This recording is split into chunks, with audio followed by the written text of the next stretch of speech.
Bonjour à tous, je vous remercie d'être avec nous ce matin au rendez-vous de votre émission 100% marché financier. On continue à vous accompagner en ce jeudi 2 décembre 2021 pour décrypter la séance du jour à la Bourse de Paris. La Bourse de Paris qui actuellement flirte avec les 6800 points puisque à 9h11 elle s'adjuge un repli de 1,10%. Dans cet environnement, quelles seraient les valeurs à suivre tout particulièrement? Pour répondre à cette question, je suis en direct avec Antoine Fraisse-Soulier. Antoine qui est analyste chez eToro. Bonjour Antoine. Bonjour à tous. Bonjour, je vous remercie d'être avec nous. Vous avez choisi de nous parler de 3 valeurs, 2 entreprises et une matière première.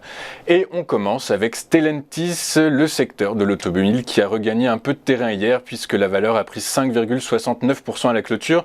Et ce alors que le marché de l'automobile doit faire face à des pénuries de composants électroniques, certains constructeurs automobiles faisant même le pari de l'occasion. Antoine, que pensez-vous quelle est votre analyse de Stellantis ? Oui, alors effectivement, Stellantis, je rappelle, c'est l'année de la fusion entre d'une part Peugeot et de l'autre côté Fiat Chrysler.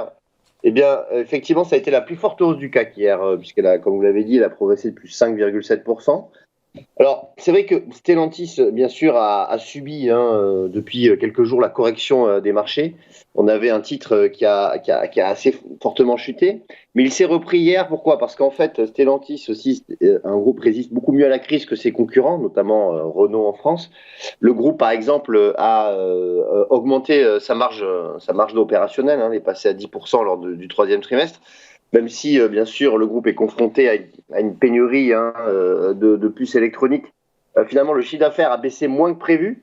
Et donc, Stellantis, hier, a bénéficié d'un rebond technique. Lorsqu'on regarde le graphique, on voit qu'on était déjà sur un support plus atteint depuis le mois de juillet. Donc, c'était un niveau aux alentours des 15 euros. Et au niveau du RSI, comme vous voyez en bas, on était sur un niveau de survente aux alentours des 20. Et donc, c'est vrai que potentiellement, certains investisseurs ont racheté le titre à bon compte. Et donc, il a progressé fortement. Ensuite, est-ce que ce rebond est durable? Ça va dépendre évidemment aussi de l'évolution des marchés, parce que Stellantis, bien évidemment, appartient à un secteur cyclique, et donc qui suit le cycle économique. Et si on voit que cela ralentit, Stellantis en pâtira, mais probablement moins que ses concurrents. Par conséquent, le rebond pourrait se poursuivre.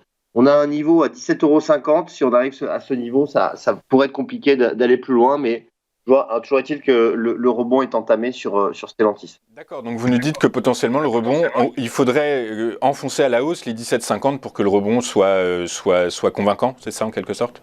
En fait, oui, si on arrivait déjà à atteindre des 17,50 €, ça serait une bonne chose. Ensuite, si on dépassait ce niveau, on pourrait envisager un retour ensuite sur les plus hauts annuels qui se situent à 18,68 €. Mais ça pourrait bloquer à 17,50 € qui a peut-être un premier niveau de résistance.